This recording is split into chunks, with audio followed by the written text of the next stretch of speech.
Olá a todos, tudo bem? Como é que vocês estão? Comigo tudo certo.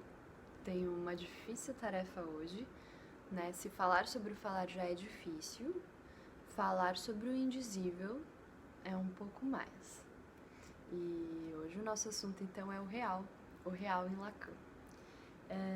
Eu estou me embasando na função e campo da fala e da linguagem dos escritos de Jacques Lacan, ali no prefácio ainda. Bom, antes de tudo, o que é o real? O real é uma dos três componentes que o Lacan estrutura o psiquismo. Ele estrutura em real, imaginário e simbólico. Imaginário e simbólico a gente vai tratar em outros vídeos. E o que é o real? É justamente isso que não se traduz, que não se processa, não se dá conta. É aquilo que escapa. É uma realidade tão real, mas tão real que é em si. Não há palavras, não há símbolos, nem imaginário que possa dar conta do real. E é justamente isso que a gente vive, né? Uma grande parte da nossa vida a gente vive no real. Sem símbolos ou linguagem ou qualquer coisa do tipo que dê conta do real. Ele é apreensível. Tá? Bom, no prefácio ele começa dando uma leve criticada em Freud, dizendo que Freud transmitia a psicanálise para os seus discípulos, estudantes, abre aspas, num formalismo enganador. E isso por quê? Lacan diz que ele desencoraja a iniciativa ao penalizar o risco. Digamos que o Freud não era lá um cara muito aberto a receber palpites sobre a sua teoria. A autenticidade da pesquisa acaba antes mesmo de começar, pois reduz a receita, suprimindo a experiência. Então, Lacan já começa esse capítulo sobre a função da fala e da linguagem, dando esse puxão de orelha em Freud, que teoricamente passava um formalismo enganador. Bom, é preciso a gente saber que as diferenças entre Freud e Lacan são grandes. Por quê? Porque o objetivo de pesquisa, o objeto de pesquisa, o que o Lacan pesquisava era a linguagem. O que não era o objeto de pesquisa do Freud.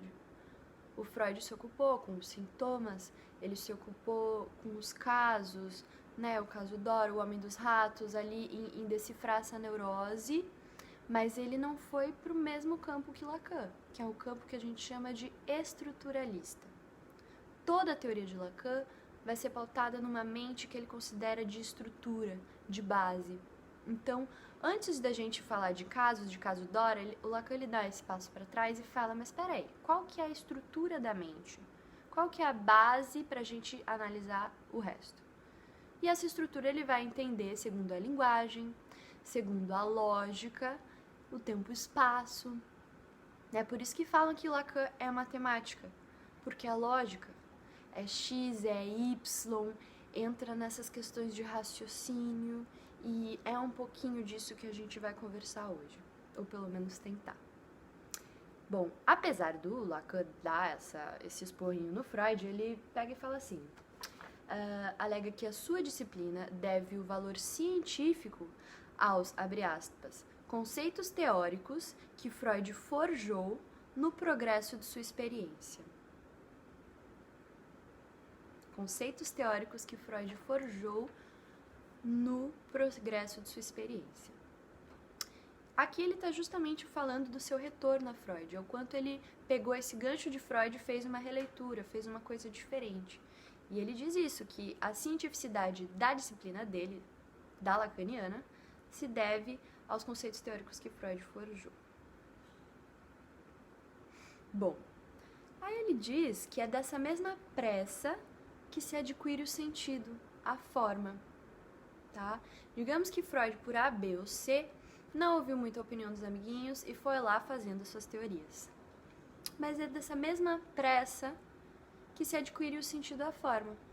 Ou seja, se o Freud tivesse ficado pensando na morte da bezerra, né, ou elaborando uma questão muito específica de um método, de uma coisa, ele não teria saído do lugar, ele não teria chegado a lugar nenhum sem essa urgência, essa pressa, esse ato dele de construir uma teoria do jeito que ele conseguiu, no tempo que ele conseguiu, da forma que ele achou certo e bom.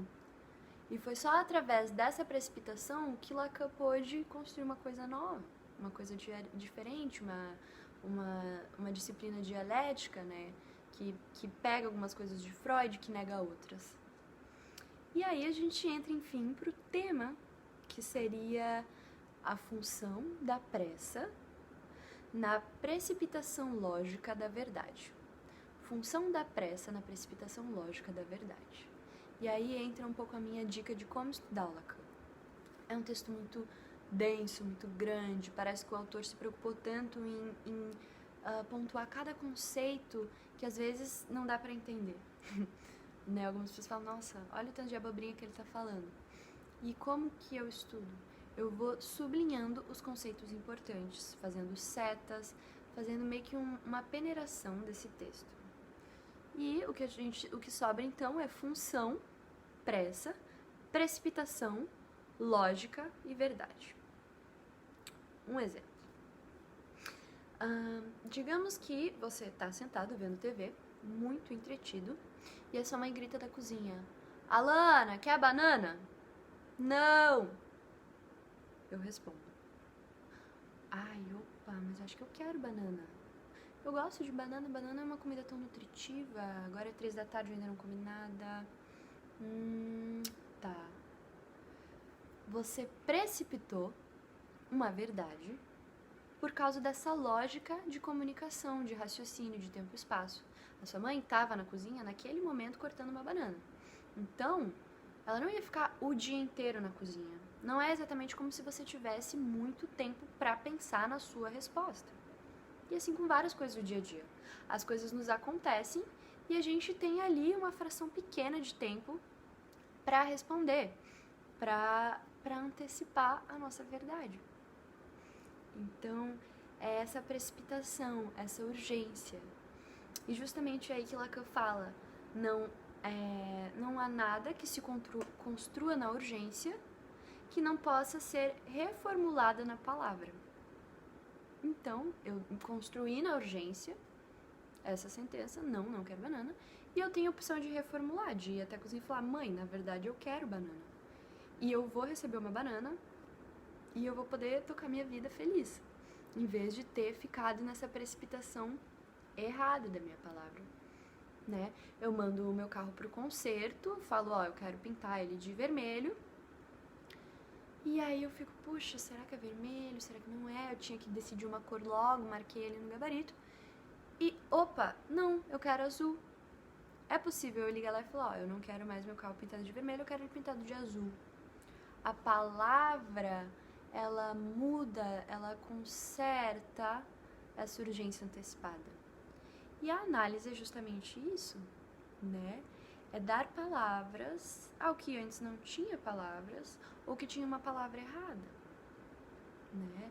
É passar a vida inteira achando que a sua verdade era uma, mas era na verdade uma verdade antecipada e não a sua verdade mais verdadeira e absoluta. Então, através desse lance lógica e tempo-espaço, Lacan nos mostra que existe essa precipitação. Muitas vezes. A gente não sabe se é exatamente o caso do Freud, porque, né, parece que ele teve algum tempo para fazer as suas coisas, mas ele precipitou essa verdade por causa de uma lógica que o pensamento dele estava seguindo e que talvez depois de um tempo ele teria mudado, assim como, digamos, Lacan mudou. Por hoje é isso. Antecipem suas verdades, pois nada se forma sem essa precipitação, sem essa urgência, sem esse passo inicial, mas não se esqueçam que vocês podem reformular através da palavra. Tchau, tchau, até mais!